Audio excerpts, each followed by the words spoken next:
Shout out dun sa Sampaguita vendor na.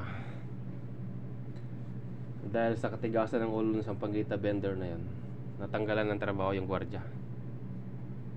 Hindi na naman pala yung bata pala, modus lang pala niya yung nag-uniform ng pang high school para daw maawa yung mga tao at bumili ng Sampaguita. Well, yung ginawa niya naman, diskarte niya yun para siya makabenta ng Sampaguita. Wala akong masabi dun sa kanya, madiskarte siya kasi para makabenta siya, nagpanggap siyang bata para maisip ng mga tao na masipag yung bata kasi estudyante, nagtitinda ng Sampaguita. Ikaso matigas naman yung ulo ng gagong hindi naman bata pala yung pala. 22 anyos na college student. Nagpanggap lang pala yun na bata para makabenta. Matigas ang ulo. Pinaalis na ng gwardiya dun sa harap ng SM. Ayaw umalis. Kinausap. Nakikita naman natin sa video na kinausap na yan ng bata. Ayaw pa rin umalis. Kaso matigas ng ulo. Kaya na uminit yung ulo ng gwardiya. Sinira yung kanyang Sampaguita. Baka kung ako yung gwardiya dun, baka masampal ko pa yung babae na yan. Kasi kung pinagsabihan na ng matagal na palang pinagsabihan, dapat matanda na siya, 22 anyos na siya, dapat umalis na siya dun sa lugar na yun, umanap siya ng ibang pwesto. Ikaso nga dahil sa katigasan ng kanyang ulo, ayun, nag-viral siya. Maraming naawa sa kanya kasi nga akala bata siya, bata na nagtitinda ng Sampaguita. Yung pala matanda na pala, 22 anyos. Hindi lang yung gwardiya niloko niya, pati yung mga manonood nakasimpatiya sa kanya kasi nga naawa kasi bata.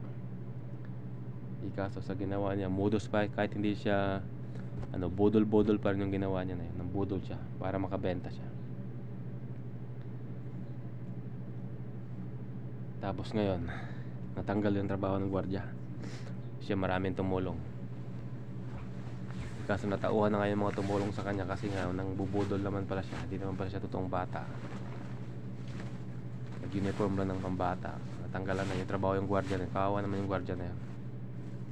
Yung bata na yun, hindi dapat pamarisan. Baka akala ng mga nagtitinda ng Sampaguita, hindi bawal yung ganon. Gagawin na nila yon. Kahit bawal, magtitinda na sila doon. Tapos para mainit yung gwardiya, ang init yung ulo ng gwardiya sa kanila, mag-viral na rin sila. Marami na rin tumulong sa kanila. Yung bata na yung matigas ang ulo, dapat yung ginawa ng gwardiya, kulang pa yung ginawa ng gwardiya na yun. Kataon siya mabait pa yung gwardiya, kaya hindi pa siya akala siguro ng gwardiya bata pa yung, kaya hindi siya masyadong nasaktan. Sinira lang yung kanyang Sampaguita. Pero siguro kung alam ng gwardiya na yun ay matanda na, nagpanggap lang na bata, baka sampal lang inabot ng sipa, tadyak na. Kasi matigas nga ang ulo eh. At estudyante siya, pang scholar siya, pero para siyang aktivista yung paglaki. Hindi dapat pamarisan yung bata ng babae na. Kahit pa sabihin natin mali yung ginawa ng gwardiya, mas mali naman yung ginawa nun. Kung sana hindi siya sinita, bigla na lang sinira yung kanyang Sampaguita, baka okay pa. Kaso nga sinita na siya, pinagbawalan na nga siya dun eh. Tapos matigas naman ang kanyang ulo.